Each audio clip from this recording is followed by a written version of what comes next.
Hello, my fellow Extraordinary Americans. I'm Cosmos Dar, and this is Extraordinary America. What is Extraordinary America about? You see, American identity is about freedom, the opportunity for a better life, and the pursuit of happiness. Welcome to Extraordinary America. Hello, my fellow Extraordinary Americans. For today's guest, we have Raymond C. Raymond is a very successful retired contractor, small developer, real estate investor, and author. He is an AA in the administration of criminal justice. He grew up in a family-owned bar restaurant and shined shoes before he was old enough to wait on tables. His father was a union plasterer and worked on many projects, including Disneyland in Anaheim, California, before going into the restaurant business. Raymond worked for his father in their very small family plastering business for many years, including 10 years full-time after high school. He went to college at night while working. He took over the business when his father retired and ran the business for 38 years. He also did small development and invested in California real estate. He went to college at night while working. He has an AA in the administration of criminal justice, as mentioned, and he loves traveling and has traveled to all 7 continents and 100 countries, including North Korea. He's an extraordinary American, and I'm glad to have him on the show. Raymond, are you there? Yes, I am. Thank you very much. Thank you so much for taking the time to do this podcast with us, Raymond. Can you tell me, the audience, a little bit more about yourself, your background, and how you got started? Well, I grew up in Southern California, and my father was a self-employed person for most of my life, so I grew up in an environment of entrepreneurs. My brother opened a restaurant when he was 18, and ended up, my father and I had to take care of that after my brother enlisted in the Air Force. So we all went to work at a very young age in our family and learned, I think, the value of hard work and looking for opportunities. Well, so Raymond, one of the things you mentioned, like it's mentioned in your bio, is that you went to college at night while working. And like a lot of people, they're doing 2 or more jobs to make their ends meet, but they also want to start a business to become financially free. So my question to you is like, how did you manage to juggle working, like doing college, as well as working in your dad's business? Well, I didn't take a very big load of classes. I usually took 3 classes per semester. It took me 6 years to get a 2-year degree, but I was determined to do that. Uh, I bought my first condo by recycling trash, picking up bottles and cans and newspapers from neighbors. It took me 3 years to make $3,000, and I used Wow. that as a down payment to buy a condo. So I'm used to looking at the long picture, the long haul, and not expecting instant gratification. Wait, so you recycle trash and everything, and then you save money up, and then you did it meticulously. Can you tell me, the audience, a little more about the process of how you did that? And because a lot of people, like, they just spend a lot of money without saving anything, and like we know that saving is an important part of like getting money for business. Well, you need a goal and you need a map. You can't be successful without both of those things. I and my wife decided that we wanted to buy a condo, and we both worked, but we lived at home. This was before we were married, and our dating life was mostly driving up and down streets at night, picking up bottles and cans. And we had friends saving newspapers for us and cans. And her father brought home copper wire from jobs that he worked on.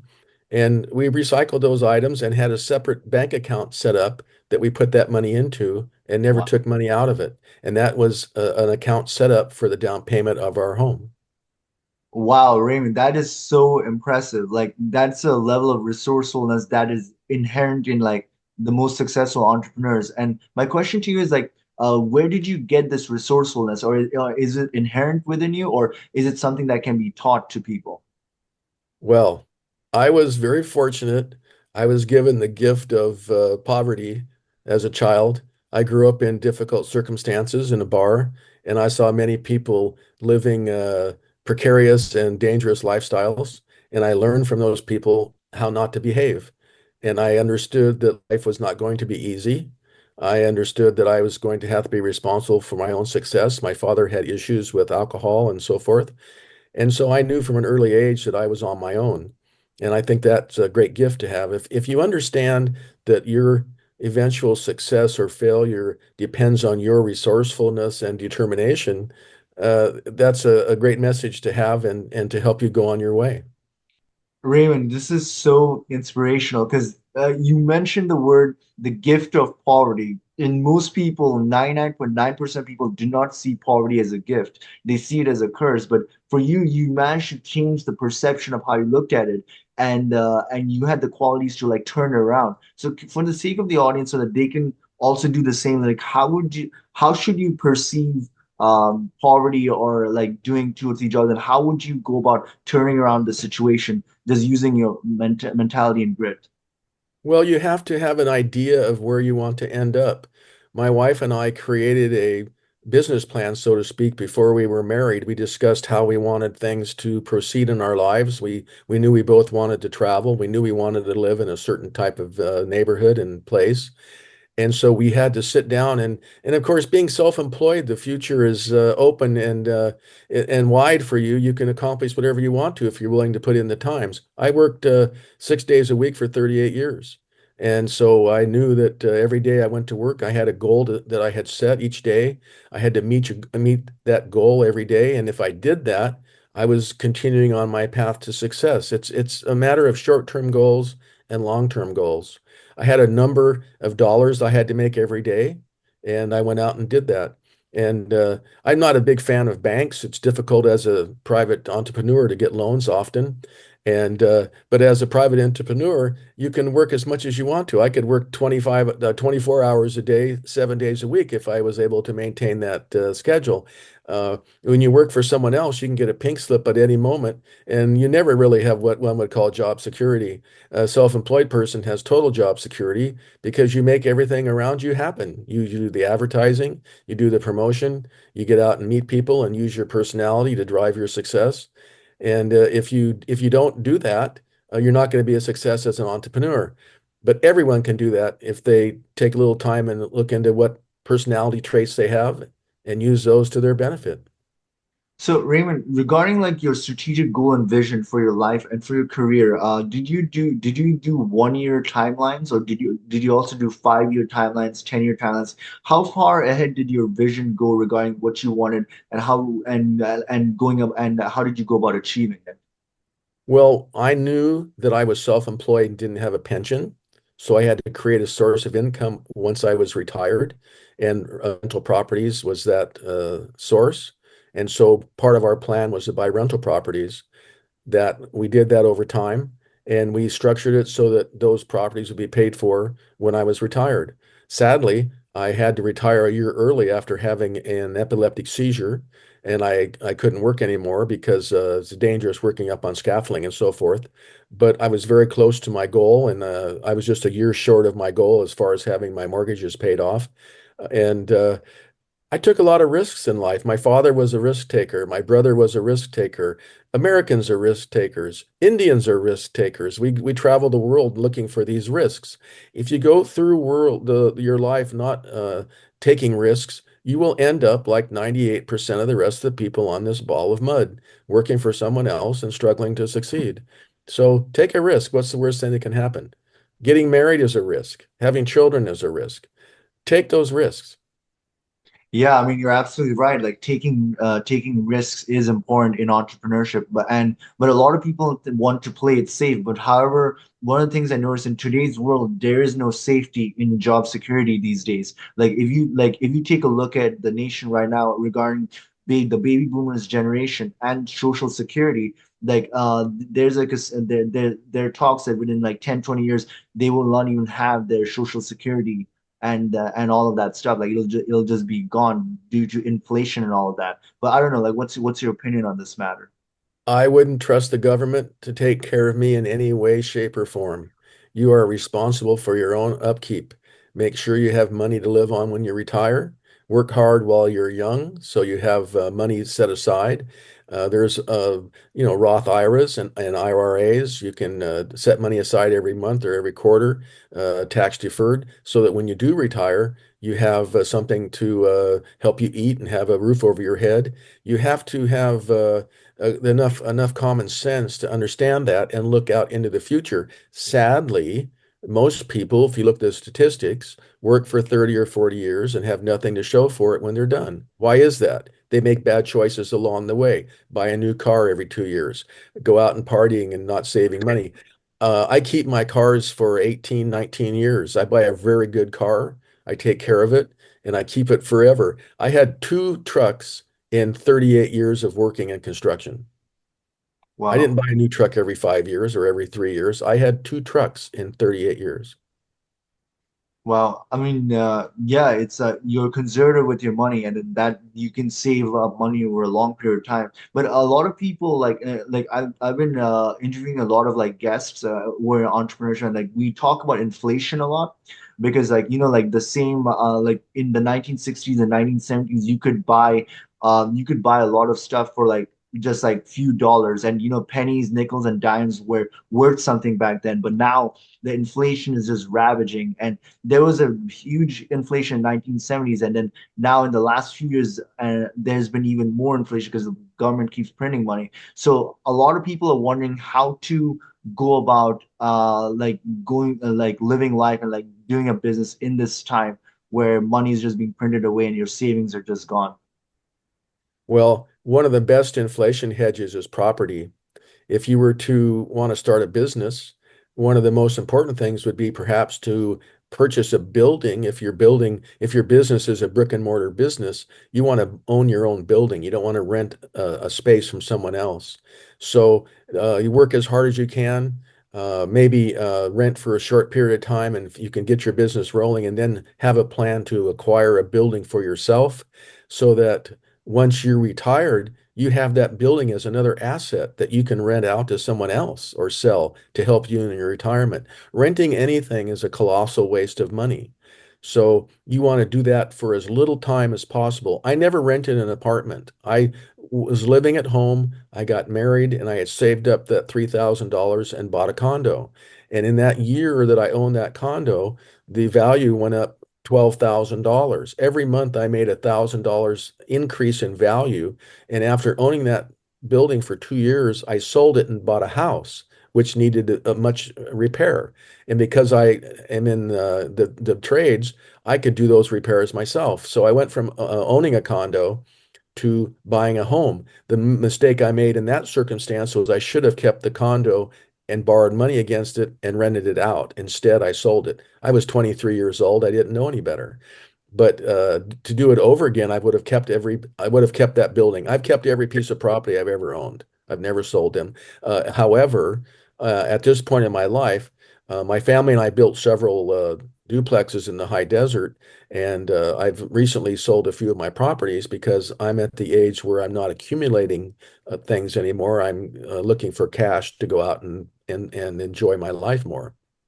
So Raymond, as a continuation of this, I wanted to ask for the sake of the audience. So let's say somebody wants to protect themselves against inflation, they should go ahead and use their saved money to buy property and then like rent it out. And then like what else, from your perspective, what else should they do regarding real estate in order to like succeed and even thrive in today's world? Well, if you are able to find someone you can trust, a family member or a very close friend, that gives you the opportunity to create more capital to buy more properties or better properties. My clients that in my business, all my clients were real estate owners. That's how I learned how they made their fortunes. One of my clients was the 10th richest man in the world. He had a 3,000 apartment, but he did pretty well on that.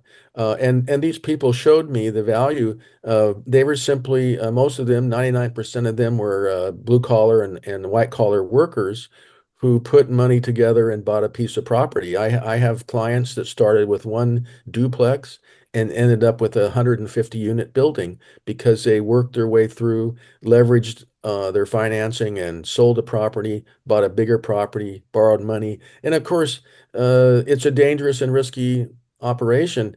You don't really know what the economy is going to do from one day to the next. Most of the things you're told on the news isn't true to start with, or exaggerated in one direction or another. So you're always going to take the risk of failure.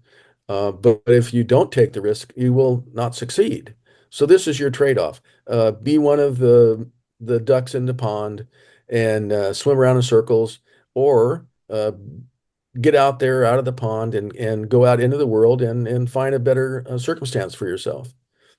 No, I mean you couldn't have put it any better. Like yeah, like you have to take risks, but a lot of people are like, which they want to take risks, but they're like, which direction do I go? Because they are looking for mentors or they're looking for resources or like they're looking for a place to start. So like from your perspective, let's say somebody's just like out of college or something, and then they look at the economic environment right now. They're like they want to go about getting property and all that, but they need education. How where should they start in order to like get the experience? Well, I will say this, because of where I live, I get a lot of mail from financial advisors who give free seminars on buying properties, investing in the stock market, and buying mutual funds and bonds and so forth. But you can go to the library and check out a book on personal investing and learn all those things for free at the public library, and then look for these seminars that come around to these different locales around you and go to those seminars and listen to people. And every time I go, I meet other people. It's fascinating. The people who are successful and have already made a great deal of money are the ones that are at these seminars.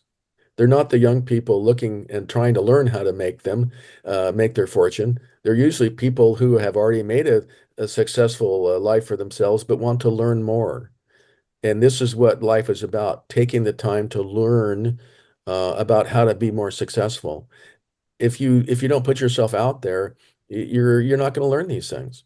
And find a mentor, find a realtor become a friend with a realtor in your neighborhood. They have ample information for you. I went to real estate school. My brother went to real estate school and was a licensed realtor. My uncles were builders, went to real estate school. So once you have a real estate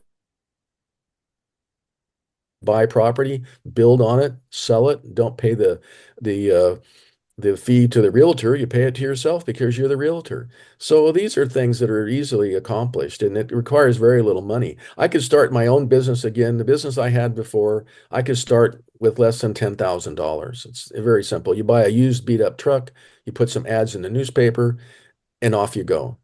You just have to take the chance. Like, wow, Raymond, like I just love like your mindset around everything because you're seeing things in a far like you came from humble origins and then you saw things just differently. Like the expression you gave, like poverty is a gift. It's like I'm gonna remember that for a long time because it's just so profound, you know? Because you can it just shows that you can look at anything with a certain lens and you can turn things around. And that's what entrepreneurship is all about, and that's what this nation has been about for the longest time, you know? Absolutely. I have my clients obviously were fairly affluent, and many of them I saw their children grow up because I have clients I worked for 40 years. Remember, I worked for my father for 10 years before I took over the business. And so I have clients that I was working for when I was 18. I was 61 when I retired and was still working for those same clients, plus my new clients. So I saw their children grow up. I saw my clients as family friends. And a lot of these people who were quite wealthy had many issues with their children not wanting to go out into the world and work. Uh, my son was born with a few issues, but it didn't hold him back from going to work. Sadly, we lost him last April I'm, 1st I'm from a sorry to hear stroke that. at 44. But we gave him very little financial help. We bought him a condo, and so he wouldn't pay rent, and made him pay a monthly we call it a mortgage. He was buying the condo from us, and we had a property manager who takes care of all of our properties, and he had to pay the property manager because it was hard for him to pay me. He would try to get over on me. And when you have an intermediary there, it makes it a little easier to get the rent money or the mortgage money from your children. But we helped him in that regard. But he knew that we were fairly affluent, but he also knew that he had to make his own way in the world. And the worst possible thing you can do for your children is to make them believe that you're going to subsidize their lifestyle. You're going to give them information. You're going to make them learn. My son worked for me off and on for 20 years. So he knew how to do certain tasks and he met a lot of interesting people. And he knew that we weren't going to bail him out every 5 minutes. And granted, he had some issues that made his life a little more difficult, he still managed to be self-sufficient for the most part and have a great life. And I think the worst thing you can do is to enable your children by giving them money and things like that. It's a hard world out there. We're all going to die, and but generally, you want to prepare your children to succeed in the world without you hovering over them. And that's your job as a parent, is to make your children self-sufficient. And you sure as heck better be able to make yourself self-sufficient so you can teach your child to be self-sufficient. No, I mean it's that's true. Like self-sufficiency is like we have to teach that into the next generation because and in today's world, a lot of people they want handouts, and a lot of people they're like two extremes, right? Like there's like extreme level where they handouts, and then there's the other end where there's there's no help at all. Like I feel like there should be like a middle ground where you should be like a parent giving education to your child, but also helping him, but like also making sure that he or she becomes self-sufficient. Absolutely. Yeah. So Raymond, on another note, like from your perspective, what was the biggest lesson you learned in the restaurant and the real estate business during all your time, or the biggest revelation you had? Well, there are no guarantees. Both those industries are very much uh, a matter of timing. If interest rates go up, you suffer in the real estate business. If the economy takes a dive, the restaurants are the first business that suffer under a economic decline. And we lived in our own restaurant when I was a child, so we didn't have rent to pay. I slept in a booth or on the pool table growing up as a kid. So you have to be resourceful. Don't go out and spend a ton of money that you don't have. Don't go into debt. I have no debt. I haven't had a debt for 12 years. If I want to go out and buy something, I can afford to pay cash for it. And those credit cards will just kill you. The interest rates on those credit cards are disgusting. Save up, pay yourself every month. If you want to buy a car, pay yourself the car payment for 3 years every month before you buy the car. Then use that as a down payment on the car, if that's how you want to do it. If you can't pay for cash, most people can't. But don't get sucked into this instant gratification and into this deep hole of debt that is very difficult to get out of. Debt is a powerful thing. It makes you go to work every day, but don't become a slave to it. Raymond, this is something that I wanted to like talk about a little bit more from get your perspective on it because right now America as a nation has become a debt-based nation where like inflation is ravaging and then a lot of people get into debt and they're forced to work and all that and like basically their wages are not catching up with inflation. So from your perspective, like how should Americans go about looking at debt? Like since you're like from the baby boomer generation, right? So you come from a different time like but for the current generation how would you advise them on looking at debt and and how to tackle it altogether? Well, I think we're living through the best of times and the worst of times, as someone once said. And were quite high at different times, and that's a measure of world uncertainty. But the interest rates for purchasing a property or something like that are unimportant for the most part. But the interest rates on debt on your credit card are very important. They chew into your availability of cash. They chew into your availability of savings. They're the worst possible scenario. And our government at this time is probably in its most precarious position. Obviously, a dollar is worth about half a penny compared to what it was worth 100 years ago. So my house, if they say your house is worth $1 million, it's not really worth $1 million. It's worth $10,000 like it was 50 years ago, but the dollar's worth 2 cents instead of 100. So people walk around and they say, "Oh, my house is worth $1 million." No, it's not. The dollar is worth a penny. I mean That's what really is. That's really the truth. So if you're working for $20 an hour, you're really working for 25 cents an hour because the value of the dollar is next to nothing. So again, this is why you don't want to be a person working for the by the hour, getting paid by the hour. You want to go out and create a business for yourself so you can really make some real money and control your future. It seems obvious to me.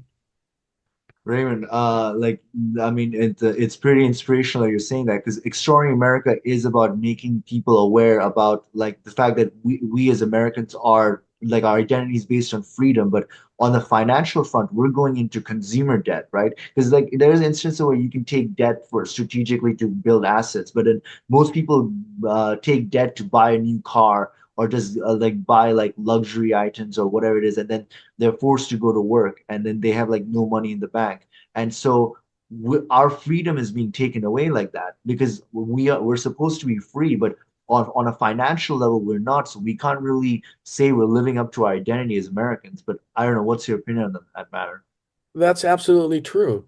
And it all boils back down to your choice. If you want to be free, you can be. It's all about choices. Do you want to have a new car every year and be in debt buying a car? Or do you want to save that money and put it towards your financial freedom?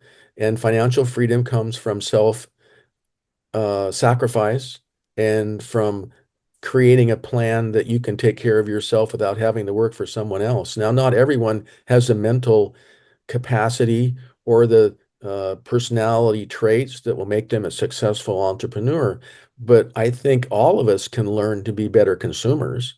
And if you trust the government to do anything for you, look around at what the government does. Everything it does is a mess. Uh, if you uh, if you want to have someone paint your house, would you want to have the government come paint your house, or would you rather do it yourself? I'd rather do it myself. And that's another point here. When I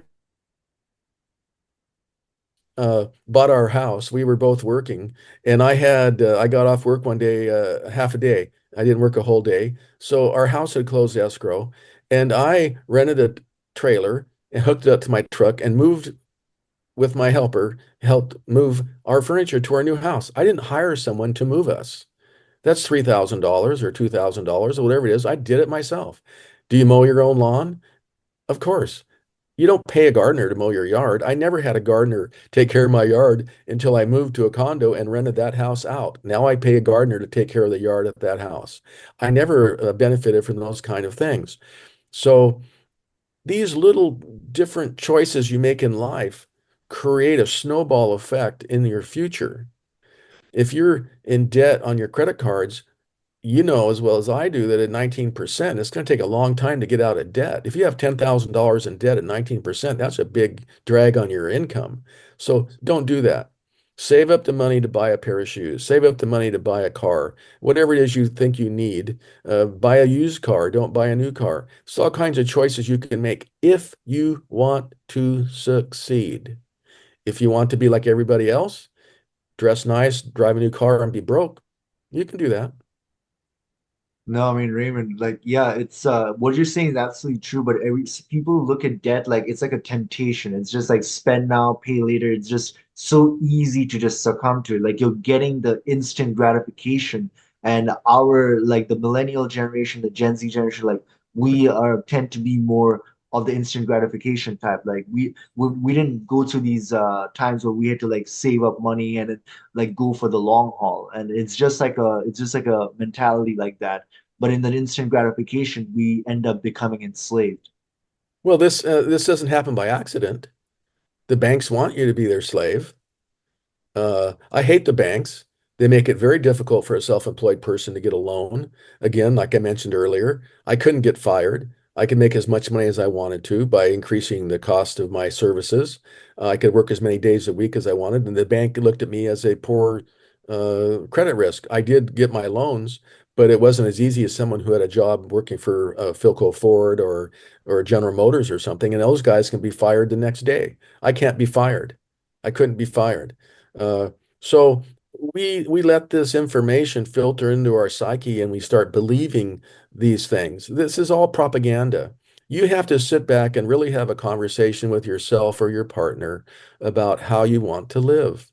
Do you want to be a cog on the wheel? Do you want to go from the cradle to the grave and never own anything? It's bad enough that once you own a piece of property, you have to pay taxes on it for the rest of your life, or the government will take it away from you. In that sense, we never own anything. But at least get out there and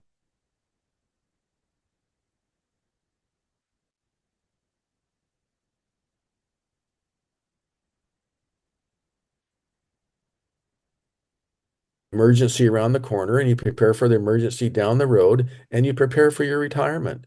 And you can, if you can't spend $20 a month and putting it into an IRA, then you're in a pretty bad state of affairs. You have to make it habitual to save for your retirement, first and foremost, and not live beyond your means. And of course, everyone in America is told to buy the newest gadget or the nicest shoes or whatever, and we end up in a debt hole. So Raymond, like from the like in the baby boomers generation, there was some level of security where they could be in like a manufacturing job or something, or like something like G, and they could work in that place for like 30 years and everything, and then they would be paid good, and they used to have like a proper retirement plan. Like they could be loyal to their company, but in today's world, that's completely gone. But people are still a lot of people are still stuck into the 1960s 1950s era where they still feel that the old ways are still relevant. So for such people, like how would you advise them to have the mindset shift to realize that no, we're in danger right now, like the our money's being inflated away and all of that. Look what happened in Japan. People in Japan had jobs for life. They don't anymore. Uh, Japan is the largest U.S. bondholder, by the way. Uh, One of the major problems is population growth. We have very little population growth around the world, and that contributes to the lack of growth in world economies. That's not going to change anytime soon. The most important thing is your mindset. And you have to understand that you're responsible for yourself and your family. So plan accordingly. Set up your own retirement plan so you have some money when you retire, no matter who you work for. Because, hey, you get married, your partner makes promises to you. You go to work for a big company, they make promises to you. How good are those promises? We see it throughout history. Our wives leave us, and these companies destroy our pension plans. So if you can't learn from these things that have happened in the past, I don't know what to tell you. Look around. You have to be responsible for yourself. It's that simple. And it makes life easy. When you know that no one's going to take care of you except yourself, it makes the world very simple. So Raymond, from your perspective, like what is the biggest hurdle that Americans are going to face in today's world regarding attaining the American dream, and how should they go about overcoming that hurdle? Well, I think that fear is a crippling thing.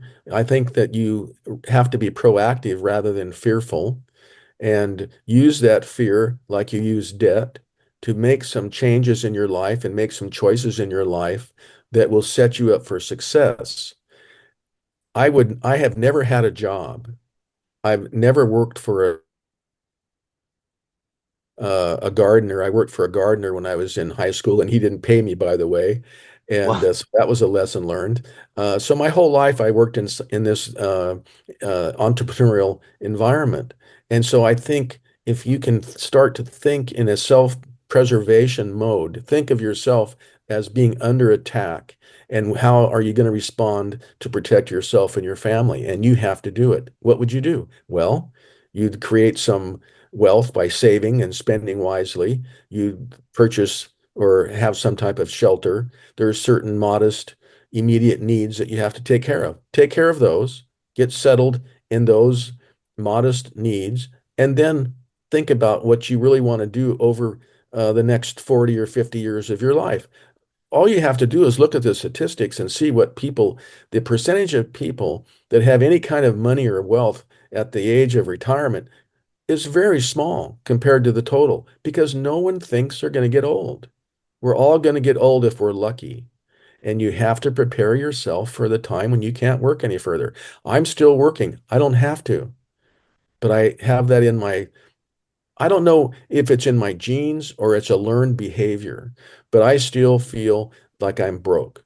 And I live that way. I'm constantly trying to develop new sources of income. I write fiction novels now. I have a website. I tell stories on stage. And my wife and I have had a wonderful life, but I still have that need to create wealth or create tangible assets or be creative. I paint. I'm not a great painter, but I paint. I enjoy painting. I write. Maybe I'm not a great writer, but I still enjoy writing and have tried to make a go of it. I'm not going to stop living because I'm 72 years old. You have to keep fighting against the world around you. It's an unfriendly and cold place out there. Raymond, one of the most profound things you just mentioned right now is nobody thinks they're gonna get old. And that is exactly how our generation has been behaving. Like they're all in the YOLO format. Like, okay, we're gonna have fun now, but they don't think about the macrocosmic choices, or they don't look 5 years down the road, 10 years down the road, 20 years down the road. Who's gonna take care of them? If you don't have a family, or you're not going to do anything to if you're not going to give value, and you're not going to be kind to others and anything, well, who's going to take care of you when you get old and all of that stuff? And our generation has forgotten about like the long-term vision and long-term thinking altogether. You pay now or you pay later. You pay now by putting money aside for your retirement, or you pay later by being broke when you're old. Those are your choices. Those are the only choices you have. You pay now by being prudent with your spending and taking care of matters at hand, or you pay later by having no place to live or paying rent. I can go any place in the world tomorrow and pay cash and go and do that because I planned for the future. I can buy anything tomorrow that I want to buy cash. I buy my cars for cash because I planned for those eventualities. And think of all the money you save when you don't pay on time, the interest rate you pay. I have friends who have loans on their homes because they want to write off their interest on their tax return. It's nonsensical. You don't get to write off all the interest on your income on your pardon me, your interest on your home loan. You get a portion of it. Pay off your home if you can do that. Work at paying off your debts. Start with your smallest debt, pay it off. Go to the next debt, pay it off. My wife was very instrumental in us becoming debt free. And that is the first step in the direction of financial success and personal success. If you don't have those other issues on the back of your mind driving you crazy, knowing that you're on the edge of poverty or insolvency, how can you be expected to create something that will make you wealthy? You No, have to have your mind open and free to be creative. totally. And then the other thing you mentioned about, like, which made me think about the compound effect. There was like a book that I read, where the small choices you make add up into an avalanche, and it just grows and grows until you become successful. And it's these small habits. These habits come from the small decisions and choices we make in our everyday life. And if we make enough right choices and we do it over a period of time, we're going to be successful. Like, a lot of people think that success is like a quick, rich, like you just in a 1 day thing it happens, but no, like 99% of the time, unless you inherited money, like 99% of the time, you have to basically make those choices and act on those choices. So that's something. Absolutely. And here's another thing that we're living through right now, and perhaps it's happened in history before, but the society has tended to make successful and wealthy people the enemy in some aspects of life. Very few people inherit wealth. Most wealthy people have worked really hard for most of their lives to become wealthy. And who is it that pays the most taxes? Do the research and see who pays the most taxes. The 1% pay most of the taxes in the United States government. We pay far more than anyone else in income tax. I mean, don't listen to me. Google it. It's easy to Google. The 1% pay far over 50% of all federal income taxes. And the other thing is, when you become wealthy, you can help other people in need. If you aren't wealthy, you can't help anybody. You can't help yourself. Uh, I send children to school all around the world. I do maxillofacial surgeries for children around the world. I have the ability to do that because I worked really hard, planned well, and have access to money to help other people. If you're bellyache your life is and you don't use that energy to become successful, you're never going to be happy and you're never going to be able to help other people improve their lives. Yeah, what you said is really important to like put to the audience, is that yeah, there is a negative view upon the rich, and then a lot of people tend to go to socialistic ideas in that regard. But the wealthy got wealthy through thoughts and actions, And it's about being inspired by them and doing the same thoughts and actions to become financially free yourself. We should not be jealous of the rich. We should like learn what are the thoughts and actions that they did. How did they go about doing it? Because there are these common themes. They're industrious, they're resourceful, they take risks, they do things a certain way. They don't spend money unnecessarily. Like in the beginning, they're at least like saving money. So these are traits that we have to learn, and we got to make those choices, and we got to create the compound effect in our lives, and that's how we'll become successful. Absolutely. My wife and I made a point to travel to the communist countries. Uh, and if you want to, if you believe in socialism, go to England and sit in the hospital for a couple hours and see what their hospitals look like and how they function. My wife's family come from London. I've been to London 20 times. I have a sense of how that system works. Go to the Soviet Union and see how things work over there. Go to North Korea. I've been to North Korea. Go see how they do things there. It's a little bit. How did you end up going to North Korea? Like, I thought that they don't allow most people to go there, right? Oh no, they need cash. So they're open to Americans and other people from the first world coming to travel there. I was there the week before the Olympics in China. We did South Korea and North Korea. And if you think it's tough in the United States and you don't have a chance, go to North Korea. Uh, um, get some experience, travel to another country and see how those folks live, or actually do some reading about it. Because what people tell you about socialism, some aspects of socialism work pretty well. We have Social Security. It's not a very what's the word I'm looking for? The return on investment is not very good. I could take the money I would have paid into that I paid into Social Security and invest it myself and have a lot more money. But of course, there's more risk involved. So in these instances, you want to have low risk and steady returns, not high returns. So socialism works in some aspects, but I would rather not pay 50% income tax like they pay in some countries that are socialist countries, where half of your income goes to taxes to support the rest of the nation around you. That's what stops people from working. If you can't keep the money you make working, why would you go to work? It's that Exactly. simple. I'll give Exactly. you, I'll give you 25%, but I'm not going to give you 50. If you want 50 from me, I'll sit on the couch and take the 25. I'll take the 600 bucks a month from the government and sit at home and watch the Roadrunner on TV. And you just explained Is in a what people nutshell. don't understand. What is the motivation for people to go to work under communism? The only motivation is death. If you don't go to work under communism, they kill you. If you go to work under a socialist government, they take most of your income or half of it anyway. So people aren't motivated. They want to go on vacation, absolutely, because it's a misery to live in that kind of place. In America, we pay X amount of dollars in taxes. I'm fine. I'll pay that. I look at it like, paying off the mafia to leave you alone. Uh, and, I'll pay my share and don't bother me. But it's sure as heck a lot better than any other country you're going to live in. I've been to 100 countries. I have a sense of what it's like to live in these places, and I do a little bit of reading. So don't bellyache until you know what you're talking about. Do some reading.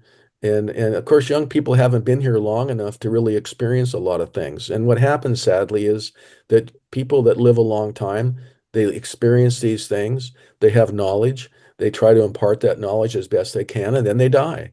And a new group of people come along who have these same ideas we had when we were young. We all have these fantastical ideas when we're young that the world's going to be a wonderful place and everyone's going to be happy and get along. And history shows us that's not true. So you do the best you can in the circumstances you find yourself in.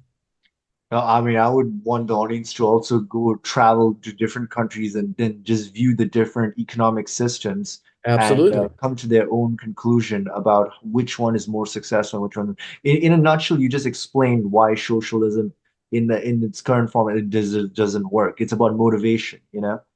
Absolutely. You What have to, what drives a person to go to work every day? To take care of their family, not to take care of the government. The government is the enemy. It's like the big boss. If you don't like having a boss, you sure as heck don't want to live in a socialist state. I've never had a real good relationship with any bosses. I haven't had any, first of all, except for every woman that I ever worked for in their homes. They were my boss.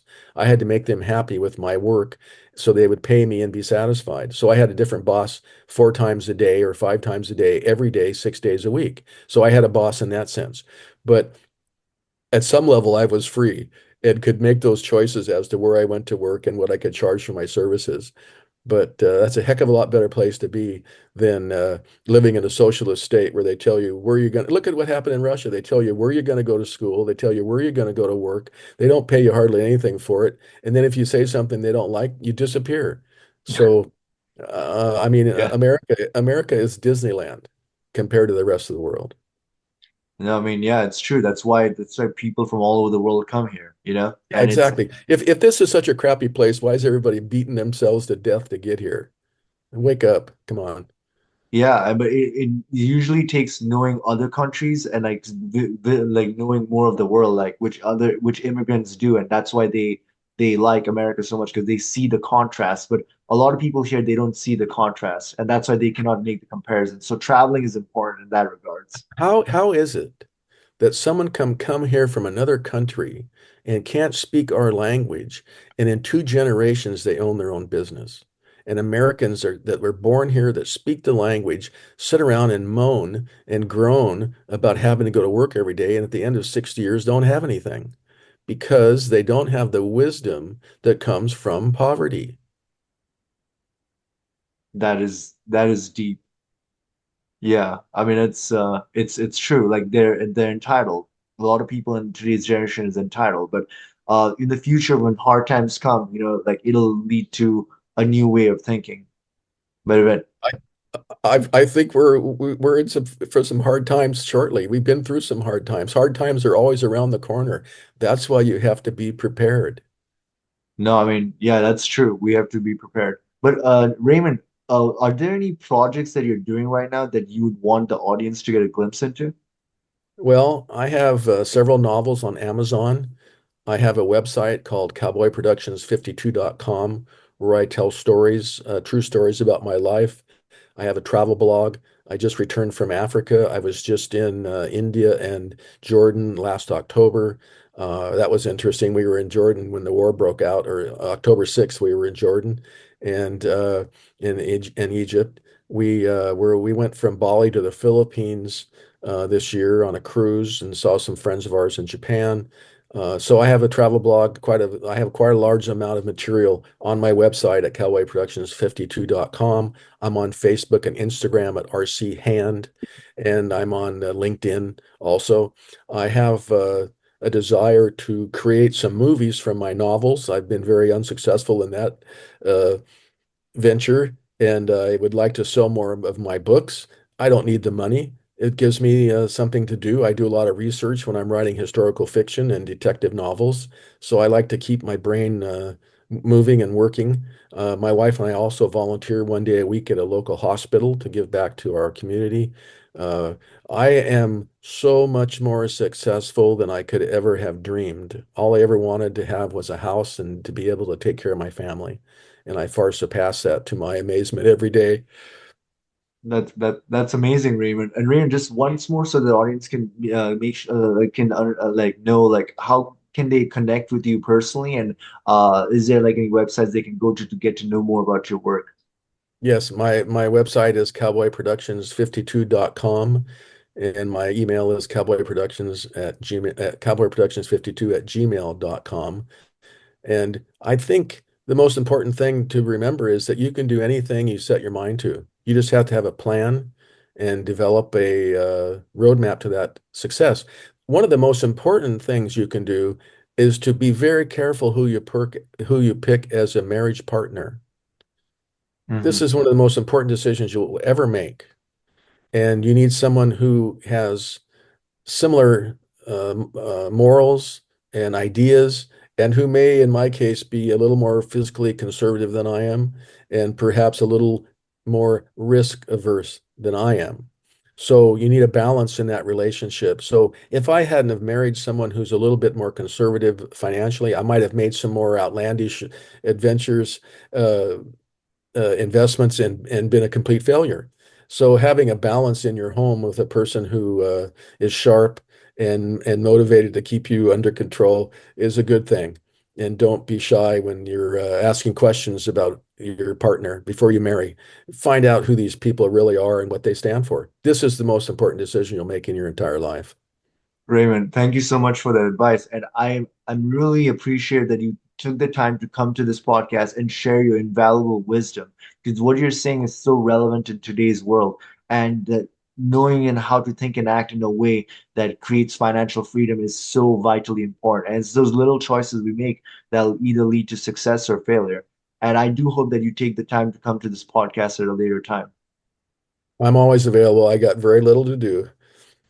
No, thank you, Raymond. And I want to conclude this episode by letting my fellow extraordinary Americans know that, hey, look, there's an extraordinary within each and every one of us, and it's our duty to awaken it and unleash it. Until next time, bye for now. Hey everyone, thank you for watching Extraordinary America. If you like what you see, please do subscribe to our podcast and share it with others. Remember that the best investment that you can make in your lifetime is in your own financial education, for it is knowledge that truly sets us free. Also, remember that inflation is diluting your purchasing power, which in turn increases financial bondage. The practical thing to do is to protect the loss of your purchasing power and invest in precious metals or the right cryptocurrencies. Lastly, never forget that you are an extraordinary American. We'll see you in the next episode. Bye for now.